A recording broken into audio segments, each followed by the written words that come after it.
ఉదయకాల సమయంలో ప్రార్థన నిమిత్తమై యోనా గ్రంథము 4వ అధ్యాయము. ఈ అధ్యాయాన్నంతటినీ కూడా మార్చి చదువుకుందామండి. 763వ పేజీలో ఉంటుంది యోనా గ్రంథము 4వ అధ్యాయము. ఈ అధ్యాయం అంతటినీ కూడా మార్చి చదువుకుందాం.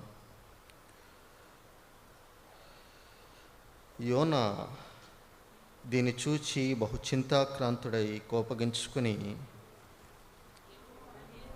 నేను నా దేశమందుండగా ఇట్లు జరుగునని నేను అనుకుంటుని కదా, అందువలనే నీవు కటాక్షమును జాలియును బహుశాంతమును అత్యంత కృపయు గల దేవుడివై ఉండి పశ్చాత్తాపడి కీడు చేయక మానదువని నేను తెలుసుకుని దానికి ముందుగానే తర్షీషునకు పారిపోతాను.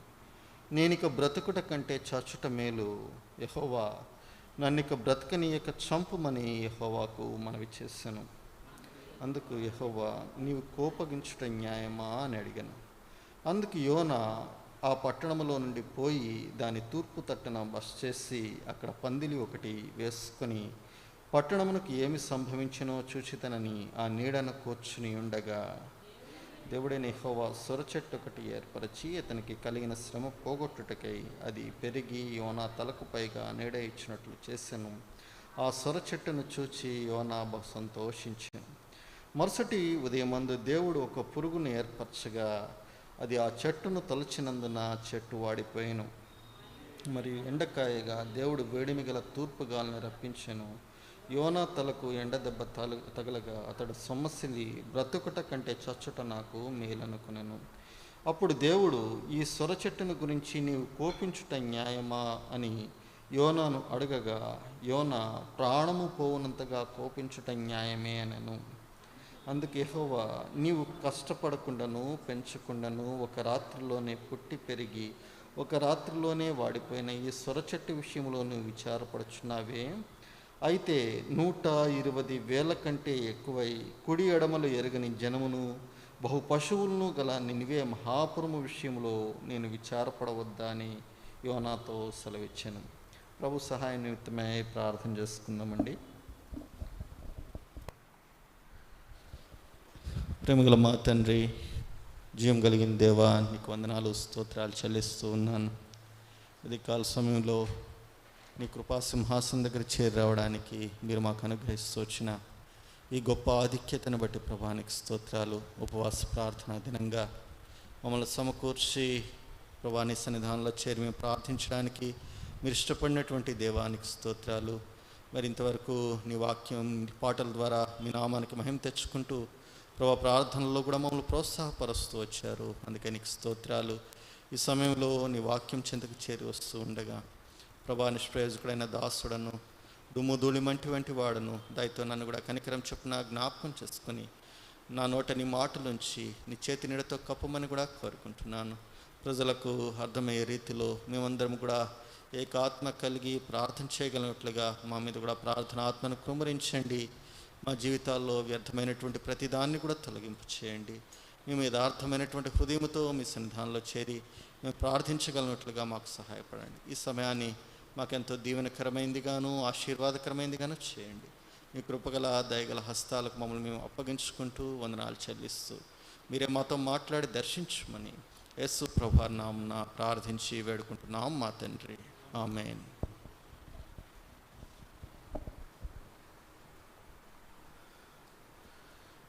మనం చదువుకున్న ఈ భాగము చాలా పరిచయమైన భాగము. అనేక సందర్భాలు యోనా గ్రంథాన్ని గురించి మనం విని ఉంటాం. ఈ యొక్క గ్రంథాన్ని మనం గమనించి చూసినప్పుడు యోనా మరి ఆఖరి అధ్యాయంలో ఆయన ఎలాంటి పరిస్థితుల గుండా వెళుతున్నాడు అనేటువంటి విషయాన్ని ఇది జ్ఞాపకం చేస్తూ ఉంది. మనం గమనిస్తే మొదటి అధ్యాయంలో మరి ఒక విషయం మనకు కనబడుతూ ఉంటుంది. దేవుని సన్నిధానం నుంచి పారిపోతున్నటువంటి యోనా అనేటటువంటి విషయం కనబడుతూ ఉంది. రెండవ అధ్యాయాన్ని కనుక మనం జ్ఞాపకం చేసుకున్నప్పుడు మరి ప్రార్థిస్తూ ఉన్నటువంటి యోనాగా కనిపిస్తూ ఉన్నాడు. 3వ అధ్యాయంలో చూస్తే మరి ఆ నినివే పట్టణంలో సువార్త ప్రకటిస్తున్నటువంటి యోనాగా మనకు కనబడుతూ ఉంటాడు. 4వ అధ్యాయం చూసినప్పుడు మరి ఇక్కడ చూస్తే కొంత భిన్నమైనటువంటి వ్యక్తిగా ఇక్కడ ఎలా ఉంటున్నాడు అంటే దేవుని చిత్తాన్ని ప్రశ్నిస్తున్నటువంటి వ్యక్తిగా మనకు కనబడుతూ ఉంటాడు. చాలా సందర్భాల్లో మనం కూడా ఏం చేస్తూ ఉంటామంటే మరి దేవుని యొక్క చిత్తాన్ని ప్రశ్నించేటటువంటి వారు, దేవుని పని అంతా చేసిన తర్వాత, ఆయన పని నెరవేర్చిన తర్వాత మనం ఏం చేస్తామంటే దేవుణ్ణి మరలా ప్రశ్నిస్తూ ఉంటాం. ఎందుకు అలా జరుగుతూ ఉంటుందంటే మనలో ఉన్నటువంటి భావోద్రేకాలను బట్టి అలా జరుగుతూ ఉంటుంది.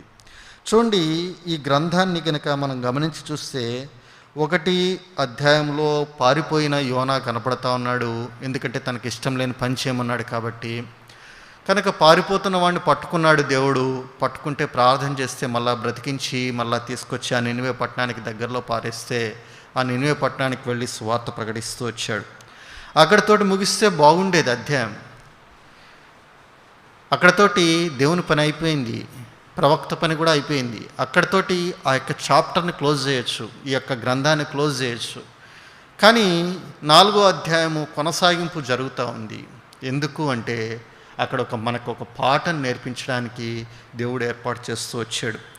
ఇక్కడ చూస్తే 4వ అధ్యాయములో మొదటి వచనాన్ని గమనిస్తే అక్కడ యోనా దీన్ని చూచి బహు చింతాక్రాంతుడై కోపగించుకొని, దీన్ని చూచి బహు చింతాక్రాంతుడై, దేని చూచి బహు చింతాక్రాంతుడైనాడు అంటే వ్రాయబడినటువంటి మాట, పైన ఉన్నటువంటి మాట ఏంటంటే 10వ వచనంలో, 3వ అధ్యాయం 10వ వచనంలో, ఆ నినివే వారు తమ చెడున నడతలను మానుకొనగా వారు చేయుచున్న క్రియలను దేవుడు చూచి పశ్చాత్తాప్తుడై వారికి చేయుదునని తాను మాట ఇచ్చిన కీడు చేయక మానెను. ఇప్పుడు చూడండి, ఆ నినివే పట్టణస్థుల మీదకి కీడు వస్తుందని దేవుడు చెప్పాడు. ఆ కీడుని ఆ యొక్క 3వ వచనంలో చూస్తే దేవుడు యోనా ఏం చేశాడంటే యెహోవా సెలవిచ్చిన ఆజ్ఞ ప్రకారం ఆ పట్టణానికి వెళ్ళి ఆ యొక్క పట్టణంలో సెలవిస్తూ వచ్చాడు. 3 దినముల ప్రయాణమంత దూరం కలిగినటువంటి ఆ పట్టణం అంతా కూడా సంచారం చేస్తూ ఇంకో 40 దినాలకు ఈ పట్టణానికి నాశనం వస్తూ ఉంది అనేటువంటి సంగతిని ఆయన ప్రచురం చేస్తూ వచ్చినప్పుడు వెంటనే ఆ ప్రజలంతా కూడా పశ్చాత్తాప్తులైనారు, బూడిదకు రాసుకున్నారు. మరి వారంతా కూడా మరి గోనెపట్ట కట్టుకుని, వారంతా రాజు మొదలుకొని చిన్నవారి వరకు అందరూ కూడా, పశువులేమి, ఎద్దులేమి, గొర్రెలేంటి, చిన్నపిల్లలేంటి, అందరూ వచ్చి వారంతా కూడా తాము చేసే దుర్మార్గాలన్నీ కూడా విడిచిపెట్టేసి దేవుని సన్నిధానంలో వారు ప్రార్థన చేస్తూ వచ్చారు. అలా ప్రార్థన చేయడం చూడగానే దేవుడు ఏం చేసినాడంటే వారి మీదకి రాజేస్తానన్నటువంటి ఆ కీడంతటిని కూడా ఆపివేస్తూ వచ్చాడు. అంటే ఇప్పుడు యోనా ఆ పట్టణంలో ఎన్ని దినాలు ఉన్నాడు? 40 దినాలు ఉన్నాడు. సువార్త ప్రకటించిన తర్వాత 40 దినాలు అక్కడే ఉండి చూస్తూ ఉన్నాడు. ఏమని చూస్తూ ఉన్నాడంటే 40వ దినాన్ని ఎదురు చూస్తూ ఉన్నాడు. ఏమని? ఈ యొక్క పట్టణానికి కీడు వస్తుంది, ఈ పట్టణం మీదకి దేవుని ఉగ్రత దిగుతూ ఉంది. ఎందుకు అలా అనుకుంటూ వచ్చాడు అంటే నినివే వారు చాలా భయంకరమైనటువంటి ప్రజలుగా ఉంటా ఉన్నారు. సహజంగా ఆ దినాల్లో ఉన్నటువంటి శత్రువులు ఒక దేశం మీదకి యుద్ధానికి వెళ్ళినప్పుడు వాళ్ళు ఏం చేస్తూ వచ్చేవాళ్ళంటే యుద్ధ భూమిలో ఉన్నటువంటి శత్రువులు మాత్రమే వారు మరి సంహారం చేసి ఆ దేశాన్ని స్వాధీనపరుచుకునేవారు. అయితే నినివే వారి యొక్క ప్రత్యేకత ఏంటి అంటే యుద్ధ భూమిలో ఉన్నటువంటి శత్రువులను సంహారం చేయడం మాత్రమే కాకుండా యుద్ధం అయిపోయిన తర్వాత ఆ దేశంలో ఉన్నటువంటి ప్రజల దగ్గరికి వెళ్ళి ఆ ప్రజలను కూడా నానా రకాలుగా హింసిస్తూ వచ్చేవారు. గర్భిణీ స్త్రీల యొక్క గర్భాలను చించివేస్తూ ఉండేవారు. గర్భంలో ఉన్నటువంటి శిశువులను కూడా బయటకు లాగి వారిని చంపివేస్తూ ఉండేవారు. అంతేకాకుండా వారి యొక్క స్థితిని మనం గమనించి చూసినప్పుడు ఎంత క్రూరులుగా ఉండేవారంటే కొద్దిగా జ్ఞానవంతులు కానీ, కొద్దిగా విద్యావంతులు కానీ ఎవరైనా ఉంటే వారిని కూడా ఆ ఉన్న పళంగా వాళ్ళని ఏంటంటే బల్లాల మీద కూర్చోబెట్టి చంపేయడమైనా కానీ, రంపాలతో కోసి చంపేయడమైనా కానీ, ఇలాంటి క్రూరమైనటువంటి ప్రజలు ఆ నినివే వారు. కనుక ఆ నినివే వారంటే ఇజ్రాయేలుకు బహుద్వేషం.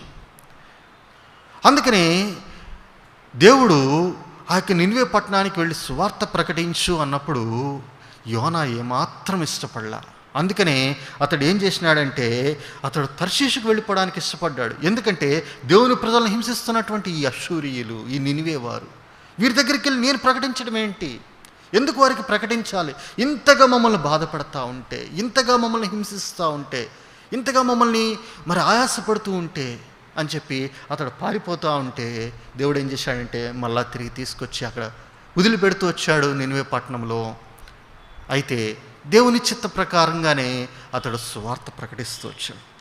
ప్రకటించిన తర్వాత ఇప్పుడు ఇక్కడ చూస్తే ఇప్పుడు ఆ యొక్క సువార్త ప్రకటించడం మాత్రమే కాదు, ఆ ప్రజల మీద దేవుని యొక్క కనికరం దిగి వచ్చింది. తాను రాజేస్తానన్నటువంటి కీడు రాజేయకపోవడాన్ని బట్టి ఇప్పుడు ఏమైంది అంటే మొదటి వచనంలో చూస్తే యోనా దీని చూచి కోపగించుకొని ఏం చేసినాడంట? దేని చూచి కోపగించుకున్నాడు? దేవుడు ఆ ప్రజల మీద కనికరం చూపించడాన్ని బట్టి ఆయనకు కోపం రగిలిపోతూ ఉంది. మన విషయంలో కూడా చాలా పర్యాయాలు మనం కోప్పడుతూ ఉంటాం. ఎప్పుడు కోప్పడుతూ ఉంటాం చెప్పండి? ఎప్పుడు కోప్పడుతూ ఉంటామంటే మరి మన పిల్లలు చెప్పిన మాట విన్నప్పుడు కోప్పడుతూ ఉంటాం. ఒకవేళ మనకు విరుద్ధంగా ఎవరైనా మాట్లాడుతూ ఉంటే వారి మీద మనకు కోపం వస్తూ ఉంటుంది. చూడండి, ఇంట్లో కుటుంబంలో చూస్తే కోడలు అత్తగారి మీద వేరే వారికి చెప్తూ ఉంటుంది. ఈ మాట అత్తగారికి తెలుస్తుంది. ఆమెకేమైపోతుందంటే కోపం రగిలిపోతూ ఉంటుంది. లేకుంటే ఇలాంటి సందర్భాలు సహోదరుడు సహోదరి మీద చెప్పడం కానీ ఇలాంటి కోపము రగిలిపోయేటటువంటి సందర్భాలు మన జీవితాల్లో అనేకం ఉంటాయి. కానీ ఇక్కడ చూస్తే యోనా యొక్క కోపం దేని మీద వస్తూ ఉంది అంటే దేవుడు చేసినటువంటి కార్యాల మీద కోపం వస్తూ ఉంది. ఇంకో మాట కూడా అంటాడు, ఏమంటాడంటే బహు చింతాక్రాంతుడై. ఎందుకు చింతపడతా ఉన్నాడు అంటే వారు నశించిపోవాలని చూశాడు, వారు నశించిపోలా. వారికి ఏం కలుగుతూ వచ్చిందంటే మేలు కలుగుతూ వచ్చింది. మన విషయంలో మనం ఆలోచించుకున్నప్పుడు మన జీవితాల్లో మనకి చింత ఎప్పుడు కలుగుతాయి చెప్పండి? రేపటి గురించిన ఆలోచన మనకు వచ్చింది అనుకోండి, రేపటికి మనకి తినడానికి లేదు, రేపటి అవసరం ఒకటి ఉంటా ఉంది, అది తీర్చబడలేదు, మనం ఎంతగానో చింతిస్తూ ఉంటాం. అది మానవుని యొక్క చింతగా ఉంటా ఉంది. అయితే ఇక్కడ చూస్తే యోనా యొక్క చింత ప్రత్యేకమైనటువంటి విధానంలో ఉంటా ఉంది. ఆయన అంటున్నాడు, ఏమంటున్నాడంటే యోనా దీన్ని చూచి బహు చింతాక్రాంతుడై కోపగించుకొని ఇప్పుడు దేవుని సన్నిధానంలో ప్రార్థన చేస్తూ ఉన్నాడు. ఉదయకాల సమయంలో ప్రార్థన చేయడానికి వచ్చినప్పుడు మనం కూడా చాలా సందర్భాల్లో ఇలాంటి ప్రార్థనలు చేస్తూ ఉంటాం. అలాంటి ప్రార్థనలో ఒక ప్రార్థన మనం ఇక్కడ యోనాలో మనం చూడొచ్చు. యోనా యొక్క కోణాన్ని ఇక్కడ చూడొచ్చు. చూడండి, 2వ వచనంలో అంటున్నాడు, యెహోవా నేను నా దేశమందుండగా ఇట్లు జరుగునని నేను అనుకుంటుని కదా, అందువలననే నీవు కటాక్షమును జాలియు బహుశాంతమును అత్యంత కృపయు గల దేవుడివై ఉండి పశ్చాత్తాపపడి కీడు చేయక మానుదువని నేను తెలుసుకొని దానికి ముందుగానే తర్షీషుకు పారిపోతిని. దేవుని యొక్క గుణలక్షణాలు, యాట్రిబ్యూట్స్ ఎంత చక్కగా చెప్తా ఉన్నాడు. దేవుని ఎంత చక్కగా ఎరిగి ఉంటా ఉన్నాడు. అక్కడ చూడండి ఎంత బాగా చెప్తున్నాడు. ఏమంటున్నాడంటే నువ్వు కటాక్షము కలిగిన వాడవు. మన దేవుడు ఎవరండి? అయ్యా నన్ను కటాక్షించు అని ఆయన దగ్గరికి వెళితే ఆయన ఏం చేస్తాడంటే నీ మీద 1000 తరాల వరకు కటాక్షించేటటువంటి దేవుడు ఆయన. అంతేకాదు ఆయన గురించి రాయబడిన మాట ఏంటంటే జాలి కలిగిన వాడు. ఎలాంటి వాడంట? జాలి కలిగిన వాడు. నువ్వు బాధపడతా ఉంటే, నువ్వు దుఃఖంలో ఉంటే, నువ్వు నిట్టూర్పులో ఉంటే ఆయన ఏం చేస్తాడంటే నీ మీద జాలి పడేటటువంటి దేవుడు ఆయన. అంతేకాదు ఆయన గురించి రాయబడే మాట ఏంటంటే బహుశాంతం కలిగిన వాడు. ఎలాంటి వాడంటే చాలా శాంతమూర్తి. నువ్వు చాలా సందర్భాల్లో ఆయన మీద కోపగించి అలిగి ఆయనకు దూరంగా వెళ్ళిపోతున్నటువంటి సందర్భాల్లో కూడా ఆయన ఎలా ఉంటాడంటే శాంతమూర్తిగా ఉంటాడు, అత్యంత శాంతమూర్తి. నువ్వు ఎన్ని సందర్భాల్లో దేవుణ్ణి విడిచిపెట్టి దేవునికి దూరంగా దేవునికి వెలుపల నువ్వు జీవిస్తూ ఉంటే కూడా ఆయన ఏం చేస్తూ ఉంటాడంటే ఆయన నీ వెనకాలే వస్తూ ఉంటాడు. ఉదాహరణకు చెప్పమంటారా? ఇదే యోనా. దేవుని సన్నిధానంలోంచి నేను పారిపోతున్నానన్నాడు, పారిపోయాడు. ఎక్కడికి? తర్షీషుకు పారిపోతూ ఉంటే దేవుడు ఏం చేస్తున్నాడంటే ఆయన పారిపోతూ ఉంటే ఆయన వెంబడిస్తూ ఉన్నాడు. ఎంత శాంతమూర్తి మన దేవుడు, చూడండి, అక్కడతో విడిచిపెట్టలేదు. ఆయన ఏం చేశాడంటే మత్స్యాన్ని అక్కడ పెట్టాడు, దానిలో మృంగేటట్లుగా చేశాడు, మరలా సమకూర్చాడు. ఆ నినివే పట్టణానికి తీసుకుని వెళ్ళి అతనికి తోడుగా ఉంటూ, అతని వెన్నంటే ఉంటూ అనేకమైనటువంటి కీడులు అపాయాలన్నిటి నుంచి కూడా తప్పిస్తూ వచ్చేటువంటి వాడు. నువ్వు కోప్పడితే ఆయన ఏమంటున్నాడంటే, నీ కోపానికి ప్రతిగా నేను కోపం తీర్చుకోను. నీ విషయమే నాకు సంకల్పం ఉంది, నీ విషయమే నేను ఎంతో దీర్ఘశాంతంతో నీ కోసం ఎదురు చూస్తూ ఉన్నాను, దాన్ని నెరవేర్చుకోవాలని నేను ఆశపడతా ఉన్నాను అనేది దేవుని యొక్క ఆ యొక్క గుణలక్షణం. ఆయన అత్యంత శాంతమూర్తి.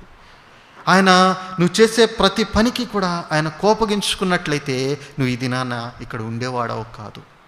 కానీ ఆయన ఏం చేస్తున్నాడంటే నీ మీద తన శాంతమును చూపిస్తూ ఉన్నాడు, ఓర్పును చూపిస్తూ ఉన్నాడు. కనుకని ఆయన గురించి, ఆయన గుణలక్షణాలు ఎత్తి మాట్లాడుతూ ఎంతో చక్కగా చెప్తున్నాడు. చూడండి, నీవు బహుశాంతమును అత్యంత కృపగలవాడు, అత్యంత కృపగలిగిన వాడు. ఎవరి దేవుడు అంటే నీ ఎడల కృప చూపుతున్నటువంటి దేవుడేను. చూడండి, ఇక్కడ యోనాలో మనం గమనిస్తే యోనాకి ఏం తెలుసు అంటే దేవుని హృదయం బాగా తెలుసు. ఏం తెలుసు చెప్పండి? దేవుని యొక్క హృదయం బాగా తెలుసు. ఆ యొక్క హృదయాన్ని ఆయన నిశితంగా ఎరిగినటువంటి వాడు. కానీ దేవుని హృదయం లేనటువంటి వాడు ఏం లేదు చెప్పండి. దేవుని హృదయం అంటే ఏంటో తెలుసు, కానీ తన జీవితంలో ఏం లేదు చెప్పండి, దేవుని యొక్క హృదయం లేదు. అందుకనే ఇప్పుడు దేవుడు చేస్తున్నటువంటి పనిని చూసి ఆయన ఏం చేస్తున్నాడంటే తట్టుకోలేకపోతా ఉన్నాడు. మనం కూడా చాలా సందర్భాల్లో ఇలానే ఉంటాం. దేవుని గురించి అన్నీ తెలుసు, కానీ దైవ హృదయం మాత్రం మన జీవితాల్లో ఉండదు. దేవుడు అంటాడు, నేను మిమ్మల్ని ఈ లోకంలో ఎందుకు పెట్టానంటే నాకు ప్రతిరూపాలుగా మిమ్మల్ని పెట్టాను. నేను ఎలా జీవించానో అలా జీవించాలి, నేను ఎలా నడిచానో అలా నడవాలి, నేను ఎలా చూశానో అలా చూడాలి, నేను ఎలా ప్రతిస్పందించానో అలా ప్రతిస్పందించాలి. కానీ మన జీవిత విధానం అంతా కూడా భిన్నమైనటువంటి విధానమే. ఇక్కడ ఈ యొక్క 4వ అధ్యాయం రాయడానికి ప్రాముఖ్యమైనటువంటి ఉద్దేశం ఏంటంటే దేవుని హృదయం ఎలా ఉంటుంది, మానవుని హృదయం ఎలా ఉంటుంది అనేది చూపిస్తూ ఉంది. దేవుని హృదయం ఎలా ఉంటుంది అంటే ఆ లక్షణాలు, ఇందాక మనం చదువుకున్నటువంటి ఆ లక్షణాలన్నిటితో కూడిందని ఎరిగి ఉంటాం, కానీ ఆ లక్షణాలను మనంలో ఉండాలి అనేటటువంటి తాత్పర్యం మాత్రం మనకు ఉండదు. ఎలా ఉంటామంటే చెప్పడానికి మాత్రమే, అవి అభ్యసించడానికి, ఆ యొక్క జీవితంలో మరి చేయడానికి వచ్చేటప్పటికి, క్రియల్లోకి వచ్చేటప్పటికి మనం వాటికి చాలా భిన్నమైనటువంటి స్థితిలో ఉంటాం. కనుక ఇక్కడ దేవుడు ఏమంటున్నాడంటే ఇక్కడ మన జీవితాల్లో మనం కూడా నా హృదయాన్ని మీరు కలిగి ఉండండి అని చెప్తా ఉన్నాడు. చూడండి, ఇప్పుడు ఆ యొక్క మాటలు చెబుతూ యోనా 2వ వచనంలో ఆఖరి భాగంలోకి వచ్చి, అత్యంత కృపయుగల దేవుడువై ఉండి పశ్చాత్తాపడి కీడు చేయక మానుదువని నేను తెలుసుకొని దానికి ముందుగానే నేను తర్షీషుకు పారిపోతుంది. ఎక్కడికి పారిపోయాడంట? ఎందుకు పారిపోయాడంట? నాకు తెలుసు నీ హృదయం ఏంటో. ఒక్క చుక్క కన్నీరు గార్చాడా నువ్వు కనికరించేస్తావు. దేవుని యొక్క హృదయం ఎలా ఉంటుందో ఆ యొక్క యోనా భక్తుడు పూర్తిగా ఎరిగి ఉన్నాడు. వాళ్ళు ఏడిస్తే నువ్వు కనికరిస్తావు, వాళ్ళు అయ్యా అన్నారా, బూడిదలో పడ్డారా, పశ్చాత్తాపడ్డారా, నువ్వు కనికరించేస్తావు. కాబట్టి నేను ఈ పనికి దూరంగా ఉంటానని చెప్పి ఆయన నేను నినివే తర్షీషుకి పారిపోతానంటే లేదని చెప్పి నువ్వు మళ్ళా తీసుకొచ్చావు. వాళ్ళకి చేదురని చెప్పిన కీడు చేయకుండా ఇప్పుడు ఊరుకుంటా ఉన్నావు. నా హృదయం మండిపోతా ఉంది.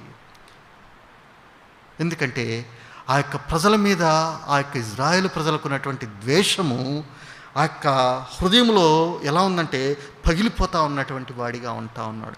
చూడండి, ఇక ఇప్పుడు అంతేకాదు, ఆయన ఇప్పుడు ఒక మాట అంటున్నాడు. చూడండి ఏమంటున్నాడంటే 4వ అధ్యాయం 3వ వచనంలో, నేనిక బ్రతుకుట కంటే చచ్చుట మేలు, యెహోవా నన్ను ఇక బ్రతకనీయక చంపుమని యెహోవాకు మనవి చేశాను. ఏమంటున్నాడు చెప్పండి? ఇక నేనిక బ్రతుకుట కంటే చచ్చుట మేలు. ఎందుకు చచ్చుట మేలు?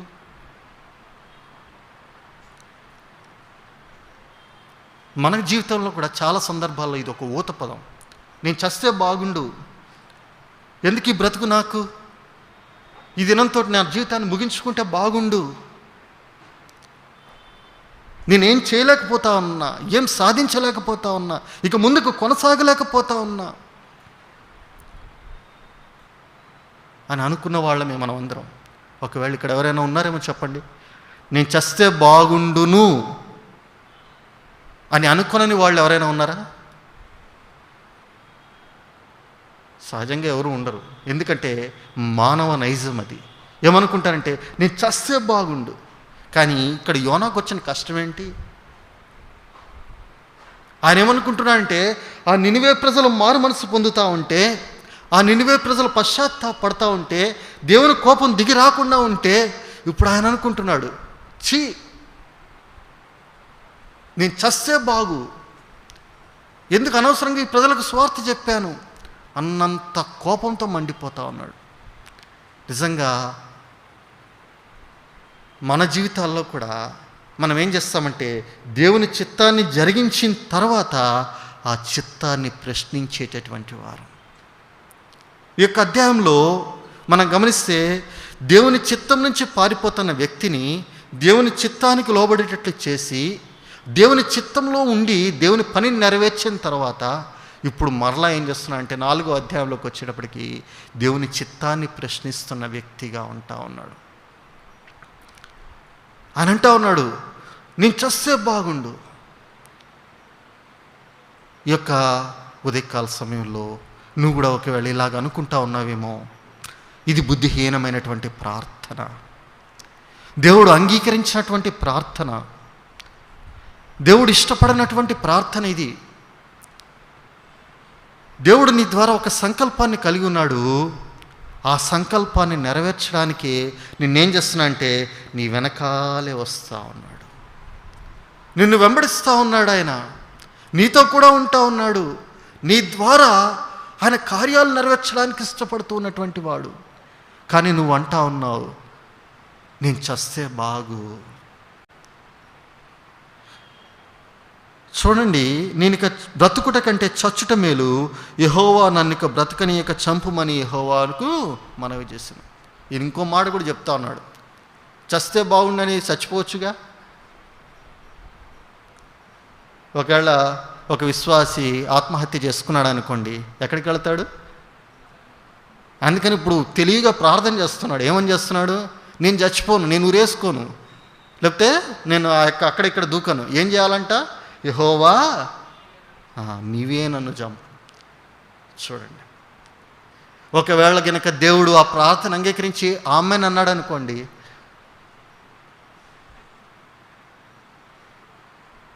చెప్పండి ఇక్కడ మనం ఎవరైనా ఉంటామా? ఎన్ని సందర్భాల్లో అయ్యా నాకెందుకు ఈ బ్రతుకు, నేను చస్తే బాగుండు అన్నప్పుడల్లా దేవుడు ఆమెన్ అని ఉంటే, దేవుని యొక్క ఆశ్చర్య సంగతులు, దేవుని యొక్క అద్భుతాలు నీ జీవితాల్లో చూసేవాడివి కాదు. కానీ దేవుడు ఏం చేస్తున్నా అంటే ఆయన కృపా సంపన్నుడై ఉంటా ఉన్నాడు, అత్యంత శాంతమూర్తి అయి ఉంటా ఉన్నాడు. ఆయన నిన్ను వెంబడిస్తూ ఉంటా ఉన్నాడు. యోనా వలె నువ్వు దిగుల్లో ఉంటా ఉన్నప్పుడు, యోనా ప్రత్యేకమైనటువంటి విధానంలో దిగుల్లో ఉంటున్నా, మన జీవితాల్లో, మన వ్యక్తిగత జీవితాల్లో మనకున్న సమస్యలను బట్టి నువ్వు చింతాక్రాంతుడివై ఉన్నప్పుడు, నువ్వు కోపంలో ఉంటా ఉన్నప్పుడు, నిజంగా మనం కోపంలో ఉన్నప్పుడు మనల్ని ఎవరైనా వచ్చి నువ్వు చేస్తున్న పని మంచిదేనా అంటే అప్పుడు మనం చెప్తాం, నిజంగా నేను చేస్తున్నది కరెక్టే, ఎంతో గట్టిగా చెప్తాం. కానీ ఇప్పుడు ఒక కొంత సమయం అయిన తర్వాత నిమ్మళంగా ఉన్నప్పుడు మీరు వెళ్ళి, అన్న మీరు చేసిన పని మంచిదేనా అంటే అప్పుడు చెప్తారు, అన్న ఆ రోజు కోపంచకుండా ఉండాల్సిందన్నా, ఆ రోజు నేను నెమ్మదిగా ఉండాల్సిందన్నా, ఆ రోజు నేను మాట్లాడకుండా ఉండాల్సిందన్నా, ఇంత నష్టం జరిగేది కాదు, ఇంత ఉగ్రత పాలయ్యేవాడిని కాను, లేకపోతే నా ఇంటికి ఇంత నష్టం జరిగేది కాదు, నా కుటుంబానికి ఇంత నష్టం జరిగేది కాదు అని చెప్పి అనుకునేటువంటి సందర్భాలు అనేకం ఉంటా ఉంటాయి. కనుక మన భావోద్రేకాలకు భిన్నమైనటువంటి విధానంలో జీవించడానికి ఏం నేర్పిస్తుందంటే క్రైస్తవ జీవితం నేర్పిస్తుంది. నువ్వు ప్రార్థనలోకి వచ్చినప్పుడు నీ భావోద్రేకాలన్నీ కూడా మనుషుల మీద చూపించేటప్పటికంటే అవన్నీ కూడా దేవుని దగ్గరికి తీసుకొచ్చేటప్పుడు దేవుడు ఏం చేస్తాడంటే వాటిలన్నిటినీ కూడా సద్దుమణిగింప చేసేటటువంటి దేవుడు. ఆయన సమస్తమును బాగుగా చేసేటటువంటి దేవుడు. ఆయన నీ జీవితంలో ఆయన నీతో కూడా వెన్నంటి నడిచి వచ్చేటటువంటి దేవుడుగా ఉంటా ఉన్నాడు. చూడండి, ఇక్కడ మూడో వచనంలో ఆ యొక్క మాట చెప్పిన తర్వాత ఇప్పుడు 4వ వచనంలో దేవుడు ఇప్పుడు మాట్లాడుతూ ఉన్నాడు. ఏమంటున్నాడు చూడండి, అందుకు యెహోవా నీవు కోపించుట న్యాయమా అని అడిగాను. ఏమంటున్నాడండి? నీవు కోపించుట న్యాయమా? ఎందుకయ్యా యోనా నువ్వు కోపిస్తా ఉన్నావు? ఇది న్యాయమేనా అంటే ఇప్పుడు ఏం చేస్తున్నాడండి? దేవునికి సమాధానం చెప్పాలా? 5వ వచనం చూడండి, ఏం చేశాడు? అప్పుడు యోనా ఆ పట్టణములో నుండి పోయి దాని తూర్పు తట్టున బస చేసి అచ్చట పందిలి ఒకటి వేసుకొని పట్టణమునకు ఏమి సంభవించనో చూచెదనని ఆ నీడను కూర్చుని ఉండగా. ఏం చేస్తున్నాడు చెప్పండి? దేవుని సన్నిధానంలోంచి మరలా పారిపోతా ఉన్నాడు. దేవుడు అడుగుతా ఉన్నాడు, ఏమంటున్నా అంటే, యోనా ప్రార్థన చేశాడు. ప్రార్థన చేయగానే యోనా దగ్గరికి దిగొచ్చాడు. యోనా, నువ్వు కోపగిస్తా ఉన్నావు, ఇది న్యాయమా చెప్పు? ఇది న్యాయమేనా? ఈ ప్రజలందరూ నా వాళ్ళు కాదా? ఎన్నో దేవుని యొక్క భావాలన్నీ కూడా ఆయనకి చెప్పుకోవాలని కోరుకుంటా ఉంటే, దేవుడు అక్కడ నిలబడి ఉంటే యోనా గబగబా లేచి వెళ్ళిపోతా ఉన్నాడు. ఆదికాండంలో మనం చూస్తే 22వ అధ్యాయంలో 18వ అధ్యాయంలో చూస్తే అక్కడ అబ్రహాం ఏం చేస్తూ ఉన్నాడంటే, దేవుడు వెళ్ళిపోయాడు కానీ అబ్రహాం ఇంకనూ దేవుని సన్నిధానంలో నిలిచి ఉంటా ఉన్నాడు. ఇక్కడ చూస్తే యోనా ఏం చేస్తున్నాడు? దేవుడు నిలిచి ఉంటా ఉన్నాడు, యోనా దేవుని సన్నిధానంలోంచి బయటకు వెళ్ళిపోతా ఉన్నాడు. ఎందుకు అంటే మనలో ఉన్నటువంటి కోపం, మనలో ఉన్నటువంటి ఆవేశం, మనలో ఉన్నటువంటి భావోద్రేకాలు నిన్ను దేవుని సన్నిధానంలో కూర్చుండనీయకుండా చేస్తూ ఉంటే ఇది నాన్న ఒకసారి ఆలోచించుకో. చూడండి, యోనా ఈ యొక్క గ్రంథంలో మనం గమనించి చూస్తే ఆయన 4 పర్యాలు నేను చస్తే బాగు అన్నట్లుగా కనిపిస్తుంది. మొదటి అధ్యాయంలో ఏమన్నాడు? తుఫాను వచ్చినప్పుడు నన్ను ఎత్తి సముద్రంలో పడవేయండి, నేను చస్తా. వాళ్ళు వేశారు పాపం, కానీ దేవుడు బ్రతికించాడు. రెండో సందర్భంలో ఇక్కడ చెప్తా ఉన్నాడు, నేను చస్తే బాగు. ఎందుకు? ఆ ప్రజలకు మేలు చేస్తున్నావు. ఇజ్రాయేల్ ప్రజలైన మేము ఎంతగా హింసింపబడుతున్నా మాకు మాత్రం మేలు చేయట్లేదు, కానీ ఆయనకి మేలు చేస్తున్నావు, వారికి మేలు చేస్తూ ఉన్నావు. మేము ఇంకా కష్టంలో ఉన్నాం. యెరోబాము కాలంలో ఉంటా ఉన్నాం. రెండవ యెరోబాము ఏలుతున్నటువంటి దినాలు, హింసింపబడుతున్నటువంటి ప్రజలుగా ఉంటా ఉన్నారు. కానీ మమ్మల్ని దృష్టించడం లేదు, కానీ ఈ ప్రజలను దృష్టిస్తూ ఉన్నావు, ఈ ప్రజలకు మేలు చేస్తూ ఉన్నావు. కోపపడతా ఉన్నాడు, ఎందుకంటే మాకు మేలు జరగట్లేదు, వీరికి జరుగుతూ ఉంది. మూడో సందర్భాన్ని మనం కనుక చూస్తే చూడండి, ఇంకొద్దిగా క్రిందికి వస్తే మరలా మరి అక్కడ కూడా అంటాడు.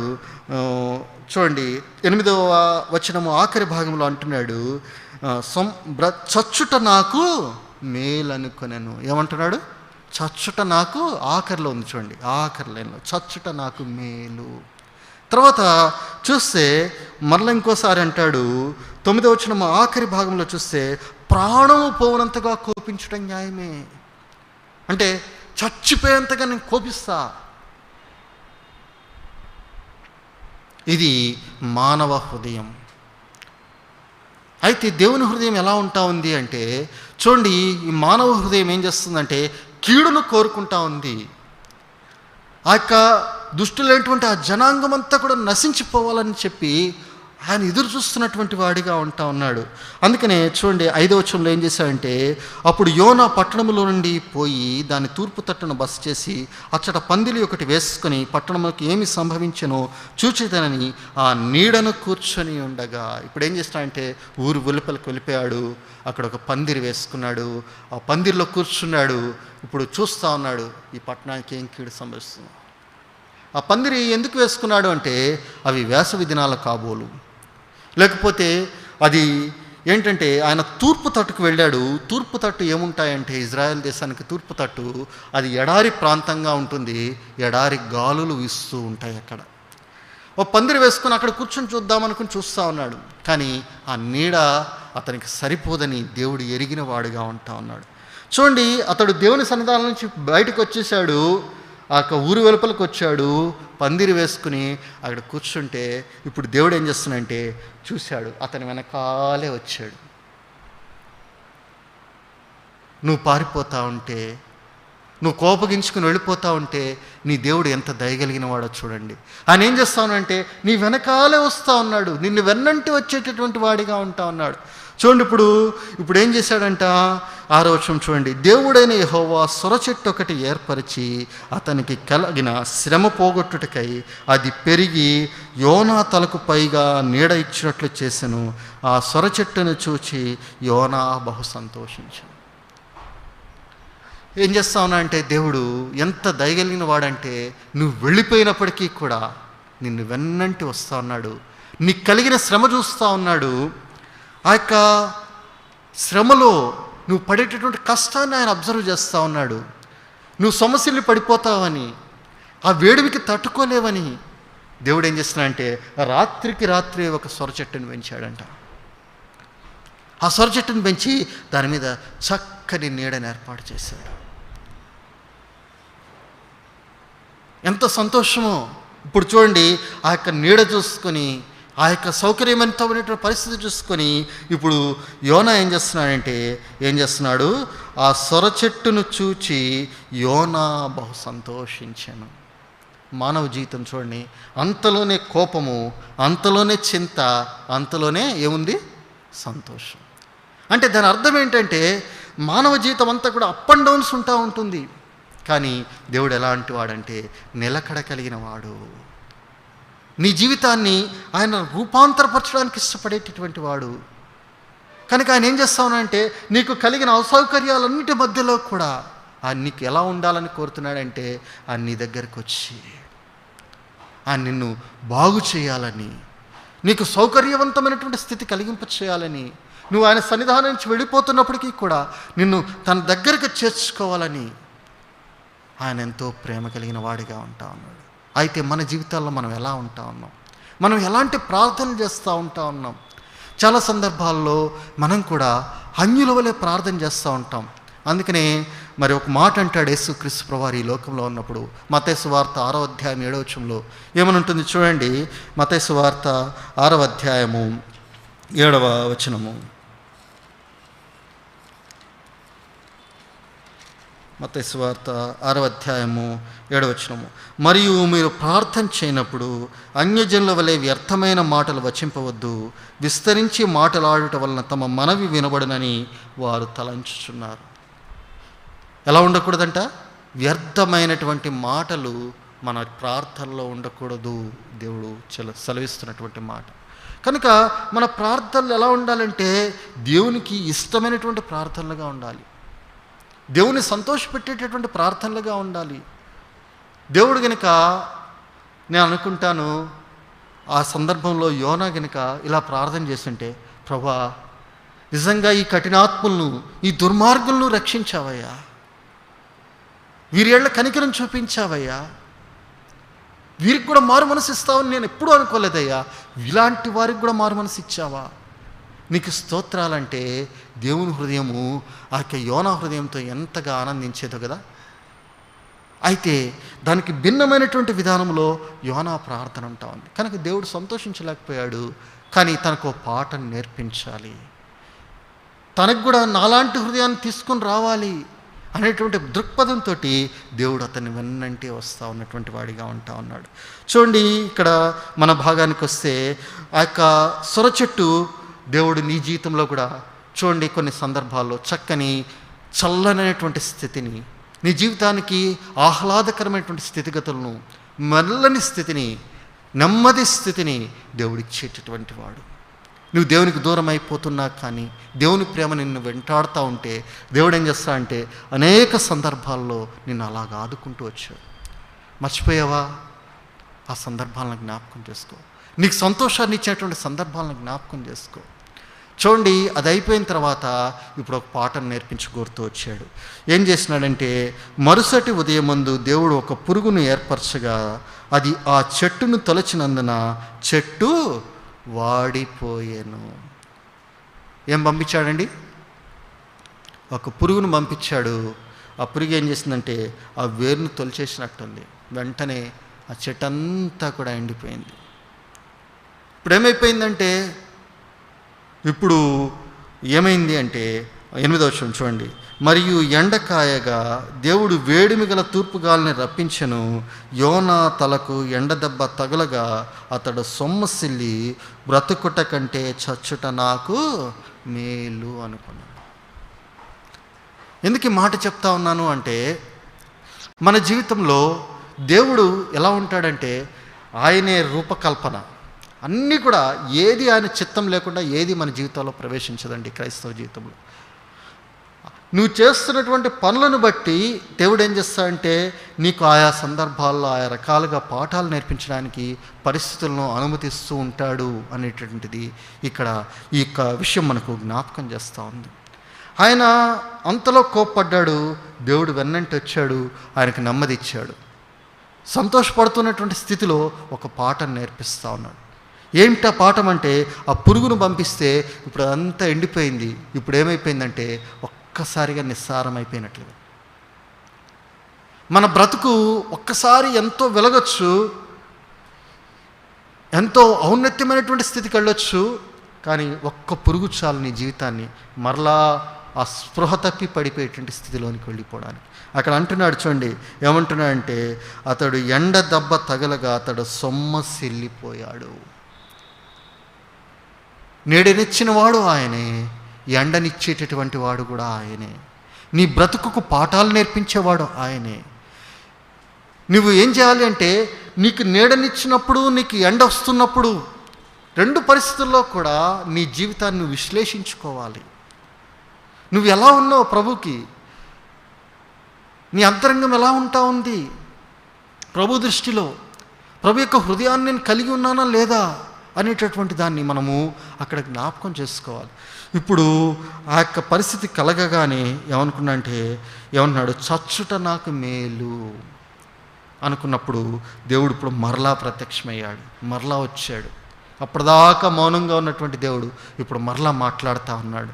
ఏమంటున్నాడు చూడండి, ఏమంటున్నాడు, అప్పుడు దేవుడు ఈ సొర చెట్టును గురించి నీవు కోపించడం న్యాయమా అని యోనాను అడగగా, యోనా ప్రాణము పోవునంతగా కోపించడం న్యాయమే అని. ఏమంటున్నాడు, ప్రాణము పోవునంతగా కోపించుట న్యాయమే. ఇందాక కూడా ఒక మాట అడిగాడు దేవుడు. ఏమని అడిగాడు? 3వ వచనంలో, ఆఖరి 4వ వచనంలో ఏమన్నాడు, నువ్వు కోపించుట న్యాయమా అన్నాడు. సమాధానం చెప్పాడా? సమాధానం చెప్పలా, పారిపోయాడు. కోపంతో, ఉద్రేకంతో, ఉక్రోషంతో వెళ్ళిపోయాడు. మరలా ఇప్పుడు ఇక్కడికి వచ్చినప్పుడు చూడండి 9వ వచనంలో ఇప్పుడు దేవుడు మరలా అడుగుతున్నాడు. ఇప్పుడు రెండోసారి అడిగినప్పుడు సమాధానం సిద్ధపరచుకున్నట్టున్నాడు. ఏమంటున్నాడంటే, చచ్చిపోయేంతగా కోపిస్తే అది న్యాయమే అని చెప్తాను. చూడండి, మానవుని యొక్క అంతరంగము దేంతో నిండి ఉంటా ఉంది అంటే దేవుని చిత్తాన్ని ప్రశ్నించేటటువంటి సంగతులతోటి నిండిపోయి ఉంటా ఉంది. వెంటనే దేవుడు అంటా ఉన్నాడు, ఏమంటున్నాడంటే 10వ వచనంలో సమాధానం చెప్తున్నాడు. అందుకు యెహోవా, నీవు కష్టపడకుండాను పెంచకుండగను ఒక రాత్రిలోనే పుట్టి పెరిగి ఒక రాత్రిలోనే వాడిపోయిన ఈ సొర చెట్టు విషయంలో నువ్వు విచారపడుచున్నావే, అయితే 120,000 కంటే ఎక్కువై కుడి ఎడమలు ఎరగని జనమును బహు పశువులను కలిగిన నినివే మహాపురము విషయంలో నేను విచారపడవద్దా అని యోనాతో సెలవిచ్చాను.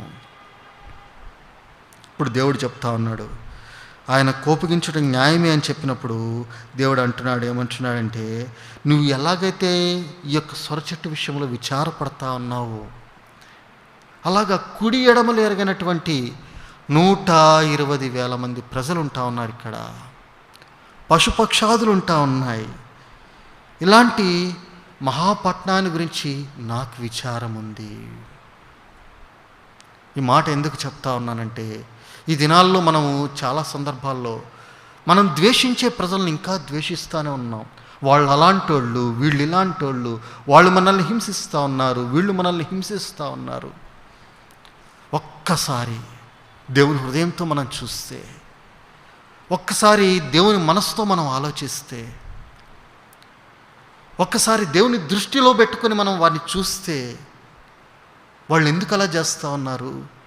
వారు సంగతులను ఎరుగక అలా చేస్తూ ఉన్నారు. అయితే వారు సంగతులను ఎరుగగలిగేటట్టుగా చేయగలిగేది ఏంటి అంటే ప్రార్థన. వారు దేవుని యొక్క దృష్టిలో ఉన్నటువంటి వారు, దేవుని యొక్క జనాంగంగా ఎంచబడుతున్నటువంటి వారు, దేవుని ప్రజలు, వాళ్ళు దేవుడిచే సృష్టింపబడి ఈ లోకానికి వచ్చేటువంటి వాళ్ళు. అయితే దేవుని ఎరగని కారణాన్ని బట్టి, వారికి ఆధ్యాత్మికమైనటువంటి మంద దృష్టి కలిగినటువంటి కారణాన్ని బట్టి ఈ దినాల్లో అనేకులు ఎలా ఉన్నారంటే దేవునికి విరుద్ధమైనటువంటి ప్రజలుగా ఉంటా ఉన్నారు. వారి విషయంలో నువ్వు విచారపడద్దా? వారి విషయంలో నువ్వు ప్రార్థన చేస్తూ ఉన్నావా? వారి విషయంలో నువ్వు పట్టింపు కలిగిన వారిగా ఉంటా ఉన్నామా? లేకపోతే వాళ్ళు ఎప్పుడు నాశనం అయిపోవాలి, వాళ్ళు ఎప్పుడు క్రింద పడిపోవాలి, వాళ్ళు ఎప్పుడు కూలిపోవాలి అని చూస్తూ ఉన్నామా? అయితే దేవుని హృదయంతో మనం చూడాల్సిన ఆవశ్యకత ఉంది. ఇక్కడ దేవుని కళ్ళద్దాలు మనం పెట్టుకోవాలా. మన దృష్టితో మనం చూసినప్పుడు వాళ్ళు ఎలా ఉండాలని కోరుకుంటామంటే వాళ్ళు నిజమే ఈ యొక్క భక్తిహీనమైనటువంటి జనాంగం, క్రైస్తవులను హింసిస్తున్నటువంటి జనాంగం, క్రైస్తవ ప్రజలను నాశనం చేస్తున్నటువంటి జనాంగం, క్రైస్తవులకు అన్ని ఆటంకాలు అభ్యంతరాలు కలిగజేస్తున్నటువంటి ఈ ప్రజలు అని చెప్పే మన దృక్పథం ఉంటుంది. అయితే ఈ దినాన్న దేవుడు అంటా ఉన్నాడు, వారి విషయమై నీకు చింత లేదా? వారి విషయమై నీకు బాధ లేదా? నాకైతే ఉంటా ఉంది. నేను వారి కోసం మిమ్మల్ని ఈ లోకంలో ఉంచుతూ వచ్చాను. వారి కోసం మీరు ప్రార్థించాలి. గొప్ప గొప్ప దైవజనులు మనం చదువుకుంటూ వస్తే వాళ్ళు ఏం చేసేవాళ్ళంటే వారి హృదయంలో ఎంతో వేదన ఉండేదంట. జాన్ హైడ్ గారు అని చెప్పి ఒక దైవజనుడు పంజాబ్ రాష్ట్రంలో ఉంటూ ఉండేవాడు. ఆయన ఏం చేస్తూ వచ్చాడంటే ఆయనకు ప్రసంగం చేయడం రాదు, అంత ఫ్రీగా ప్రసంగం చేయలేడు. కానీ అతనికి ఉన్నటువంటి ఒక లక్షణం ఏంటంటే మోకాళ్ళ మీద ఎన్ని గంటలైనా కూర్చుండగలిగేవాడు. ఆయన ఏం చేస్తూ వచ్చాడంటే ఆ యొక్క పంజాబ్ పట్టణంలో ఒక గ్రామం గురించి వింటూ వచ్చాడు. ఆ గ్రామం ఎలాంటిదంటే పచ్చి తాగుబోతులతో అసహ్యకరమైనటువంటి కార్యాలు చేసేటటువంటి ప్రజానికంగా ఉంటా ఉంది. అయితే దేవుడు అతనితో చెప్పాడంట, నువ్వు వెళ్ళి ఆ పట్టణంలో సువార్త సభలు పెట్టాలి. ఆ పట్టణానికి వెళ్ళాడు. ఆ స్వార్థ సభలు పెట్టడానికి వెళ్ళి ఆ యొక్క ప్రజల మధ్యలోకి వెళ్తే వాళ్ళ స్థలం ఇవ్వల, ఊరు బయట ఏదో ఒక చిన్న పొలంలో ఆయన ఏర్పాటు చేసుకుంటూ వచ్చాడు. మొదటి రోజు ఈ కుడికలు ఏర్పాటు చేసామని పిలిస్తే ఎవరు రాలా. ప్రార్థన చేస్తూ ఉన్నాడు. ప్రభా, ఈ ప్రజల కొరకు నువ్వు నన్ను వెళ్ళమంటా వచ్చావు. ఈ ప్రజల విషయంలో నేను పట్టింపు కలిగిన వాడిని ఇక్కడికి వచ్చాను. ఈ ప్రజల ఊరు కూడా రావడంలా, నేనేం చేయాలి అని చెప్పి అతడు ప్రార్థన చేస్తూ వచ్చినప్పుడు ఆయన ప్రార్థనలు ఏం చేసినాయి అంటే ఆ ఊరిలో ఒక మంటను రేపుతూ వచ్చాయి. పాపాత్ములైనటువంటి వాళ్ళందరూ కూడా పశ్చాత్తాపడుతూ వచ్చారు. ఆయన ఏమీ ప్రసంగం చేయలే. ఆయన ప్రార్థన ఆ ప్రజలను మార్చివేసింది. ఇప్పటికి కూడా పుస్తకాల్లో సాక్షార్థంగా ఉంటా ఉన్నాయి ఆ విషయాలన్నీ కూడా. ఆ ప్రజలందరూ కూడా ఆ పశ్చాత్తాపడి అక్కడి నుంచి పరిగెత్తుకుని వస్తూ ఉన్నారంట.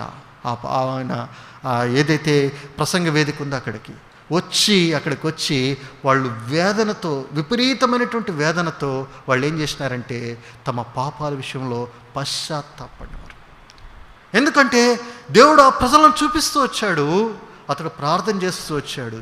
ఆ ప్రజల పక్షంగా నిజమైనటువంటి ప్రసవ వేదన ఆయనలో ఉంటా వచ్చింది. ఈ దినాన్న మన ఈ తరంలో మనల్ని కూడా ఎందుకు పెడుతూ వచ్చాడంటే అంతకంటే దుర్మార్గమైనటువంటి ప్రజల మధ్యలో ఉంటా ఉన్నాం. మన బిడ్డలు చెడిపోతూ ఉన్నటువంటి దినాల్లో ఉంటా ఉన్నాం. మీడియా ద్వారా ఎంతో సంక్షోభంలో క్రైస్తత్వాన్ని కిందకి లాగేటటువంటి పరిస్థితుల్లో ఉంటా ఉన్నాం. వీటన్నిటి విషయంలో భారం కలిగి ప్రార్థించవలసిన వారం. దేవుడు అంటా ఉన్నాడు, నీ బిడ్డల విషయంలో నేను విచారం కలిగి ఉన్నా. నీ యొక్క దేశంలో ఆ యొక్క ఉత్తర ప్రాంతంలో ఉన్నటువంటి ప్రజల విషయంలో నేను విచారం కలిగి ఉన్నా. మిమ్మల్ని హింసిస్తున్నారని మీరు బాధపడతా ఉన్నారే, ఆ ప్రజల విషయంలో కూడా నేను బాధ కలిగి ఉన్నా. వారి విషయంలో నీకు చింత లేదా? వారి విషయంలో నీకు విచారం లేదా? ఈ యొక్క అధ్యాయము దేవుని ప్రశ్నలతో ముగించబడతా వచ్చింది. దేవుడు ప్రశ్నలు వేసి అక్కడ ఆపేస్తూ వచ్చాడు. దానికి ముగింపు నువ్వు పలకాలి. ఆ ప్రశ్నలకు సమాధానం నువ్వు ఇవ్వాలి. ప్రభా, నేనున్నానయ్యా, నేను ప్రార్థిస్తానయ్యా. జార్జ్ వర్వర్ గారు మీకు తెలుసు కదా, ఆయన ఓఎం పరిచర్యలో ప్రధాన పాత్ర పోషిస్తూ ఉంటారు. ఆయన యొక్క ప్రాముఖ్యమైనటువంటి ఉద్దేశం ఏంటంటే ప్రపంచమంతా రక్షింపబడాలి. ఆయన తన ముందర ఎప్పుడు ఏం పెట్టుకుంటాడే, ఒక గ్లోబ్ చేసుకుని పెట్టుకుంటాడు. ఆ గ్లోబ్ని ఎదురుగుండా పెట్టుకుని ఆయన ప్రపంచ దేశాలన్నింటినీ కూడా అలా చూస్తూ ప్రార్థన చేస్తూ ఉంటాడు. ఎంత పట్టింపు ఆయనకి. మన జీవితంలో మనం కూడా అలాంటి పట్టింపుని కలిగి ఉండాలి. నిన్న మొన్న చూసుకున్నప్పుడు ఆఫ్ఘనిస్తాన్లో మనం గమనిస్తే అక్కడ ప్రజలు ఈ దినాన్న 3,95,00,000 మంది ఉంటా ఉన్నారు. అక్కడ క్రైస్తవ్యము చూచాయలు లేకుండా నాశనం చేయాలని వాళ్ళు ఆ యొక్క ముస్లిం సహోదరులు ఉంటా ఉన్నారు. అయినప్పటికీ కూడా అక్కడ కొంతమంది మిషనరీలు పని చేస్తూ ఉన్నారు నేటికి. వారి విషయంలో నీకు చింత లేదా? వారి విషయంలో పట్టింపు లేదా? అక్కడ ఉగ్రవాద మూకలు ఉంటా ఉన్నాయి. ప్రపంచమంతటి మీదకి వాళ్ళు ఏం చేయాలంటే తమ యొక్క ఆ ఉగ్రవాదాన్ని చాటించాలని తలసేంటి ఆ ప్రజల మీదకు నీ యొక్క విచారం లేదా? ఇక్కడ అంటా ఉన్నాడు, 1,20,000 ప్రజానికం మీదనే నా దయా నా జాలి ఉంటే అక్కడ ఎంతమంది ఉన్నారు? సుమారు 4 కోట్ల మంది ప్రజలు ఉంటా ఉన్నారు. ఎప్పుడు మన గురించి మనం ప్రార్థన చేసుకోవడం కాదు. ఎప్పుడు నా కుటుంబము, నేను, నా బాగోగులు, నా సంక్షేమము ఇవే కాదు మనం ప్రార్థన చేయాల్సింది. దేవుని హృదయాన్ని ఎరిగిన వారమై ప్రార్థన చేయాలి. దేవుని హృదయాన్ని కలిగిన వారమై మనం ప్రార్థన చేయాలి. దేవుని కనుదృష్టితో మనం చూస్తూ ప్రార్థన చేయాల. ఎన్నో సంగతులు, ఎన్నో విచారకరమైనటువంటి విషయాలు ఉంటా ఉన్నాయి. ఆ విషయాలన్నిటిలో కూడా మనం ఏం చేయాల్సిన వారంగా ఉన్నామంటే దేవుని సన్నిధానంలో చేరి మనము ప్రార్థించవలసిన వారం, అర్థించవలసినటువంటి వారంగా ఉంటా ఉన్నాం. కనుక మన విషయమే మనం కాదు, ఇక్కడ నినివేని ఎందుకు చూపిస్తూ ఉన్నాడు, నినివే పట్టణాన్ని ఎందుకు దేవుడు జ్ఞాపకం చేస్తూ ఉన్నాడంటే రక్షింపబడినటువంటి ప్రజానికానికి సాదృశ్యంగా. యోనాను ఎందుకు చూపిస్తూ ఉన్నాడు అంటే దేవుని చిత్తాన్ని ప్రశ్నించే విశ్వాసాలను సూచిస్తూ ఉన్నాడు. నువ్వు దేవుని చిత్తాన్ని ప్రశ్నించే విశ్వాసిగా ఉండకూడదు. దేవుడి ప్రశ్నలకు సమాధానం ఇవ్వగలిగే స్థితిలోనికి నువ్వు రావాలి.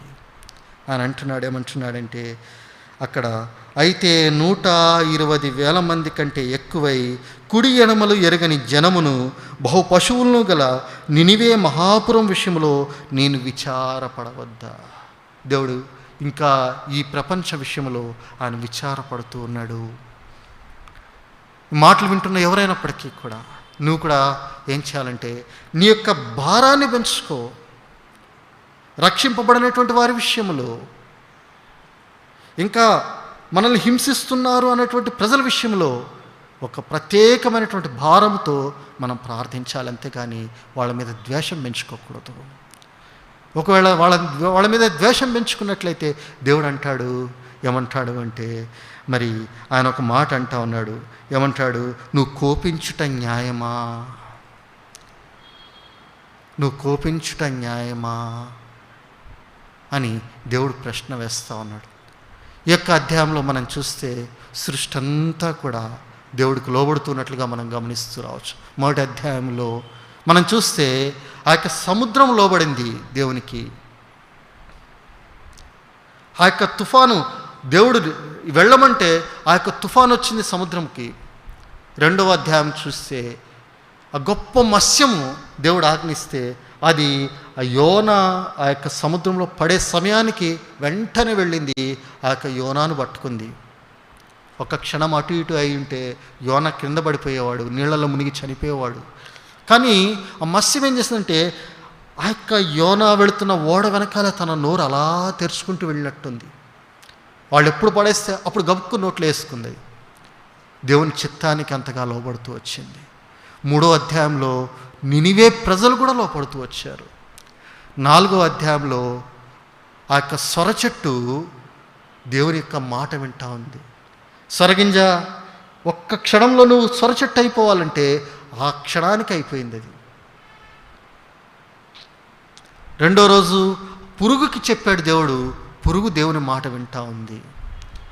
ఆ తర్వాత అదే క్షణంలో తూర్పు గాలి నువ్వు విసురు అంటే తూర్పు గాలి విసిరింది.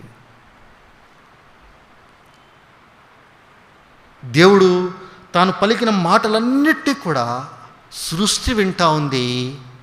దేవుని సేవకులము, దేవుని ప్రజలము, దేవుని పిల్లలమైనటువంటి మనము ఎంతగా వింటా ఉన్నాం. మనం గమనిస్తే దేవుని సన్నిధానంలోంచి యోనా పారిపోతున్న వాడిగా కనబడుతున్నాడు. దేవుని చిత్తానికి వెలుపలగా ఉండడానికి ప్రయత్నం చేస్తున్నటువంటి వాడిగా ఉంటా ఉన్నాడు. అందును బట్టి దేవుడు మరి ఎంతో కోప్పడాలి. కానీ కోప్పడ్డంలా ఈ దినానికి కూడా నువ్వు కూడా దేవుని చిత్తానికి వెలుపల ఉంటున్నప్పటికీ, దేవుని యొక్క సంగతులకు దూరంగా ఉంటున్నప్పటికీ కూడా దేవుడు కోప్పడ్డంలా ఆయన ఏం చేస్తున్నాడంటే నీ వెన్నంటే వస్తా ఉన్నాడు. చచ్చిపోతానయ్యా అంటే కూడా లేదు, నాకు మాడ నువ్వు బ్రతకాలి, నా కోసం బ్రతకాలి, ఆయన బ్రతికిస్తూ ఉన్నాడు. నీ మీద సొరచెట్టు లాంటి ఆ నీడను కుమరిస్తూ ఉన్నాడు. నీకు ఒక ఆశీర్వాదం ఇవ్వాలని, తన చిత్తాన్ని నీ ద్వారా నెరవేర్చుకోవాలని ఆయన ఇష్టపడుతున్నాడు. ఈ సమయంలో నువ్వు ఎలాంటి ప్రార్థనలు చేస్తూ ఉన్నావు? యోనా బుద్ధిహీనమైనటువంటి ప్రార్థన చేస్తూ వచ్చాడు. దేవుని మనస్సు లేనటువంటి ప్రార్థన చేస్తూ వచ్చాడు. అయితే దేవుడు కోరుతున్నాడు, లేదు, నా మనస్సు కలిగినటువంటి ప్రార్థన మీరు చేయాలి. ఈ ఉపవాస దినాల్లో ఎందుకు మనం ఉపవాస ప్రార్థన కూడికి వచ్చేదంటే మన గురించి మనం ప్రార్థన చేసుకోవడానికి కాదు, అనేకుల కోసం ప్రార్థన చేయాలి, అనేకుల రక్షణార్థమై ప్రార్థన చేయాలి. రక్షింపబడినటువంటి ఆ నినివే జనాంగం లాంటి ప్రజలు ఉంటా ఉన్నారు మన చుట్టూ అనేక మంది, వాళ్ళ కోసం ప్రార్థన చేయాలి.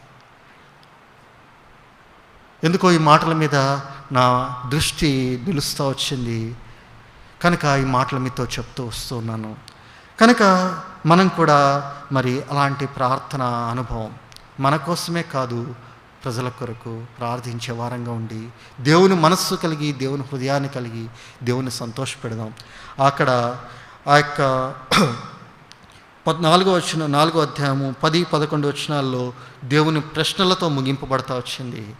ఇప్పుడు దేవుని ప్రశ్నలకు దేవుని సమాధానాలు మనం ఏమిస్తాము అంటే మన ప్రార్థనలు మనం ఆయనకి ఏం బదులిస్తాము అనేది నీ మీద నా మీద ఆధారపడి ఉంటా ఉంది. కనుక అలాగా నువ్వేం సమాధానం ఇస్తావని దేవుడు ఎదురు చూస్తూ ఉన్నాడు. అటువంటి విధానంలో మనం ప్రార్థన చేసి ఉదయకాల సమయంలో మనం ప్రార్థనలో కొనసాగినట్లుగా దేవుడు మనకు సహాయం చేయనుగాక అన్న ప్రార్థనలో నడిపిస్తారు. ఆ రీతిగా మనం ప్రార్థనలో పాల్పంపులు పొందుదాం.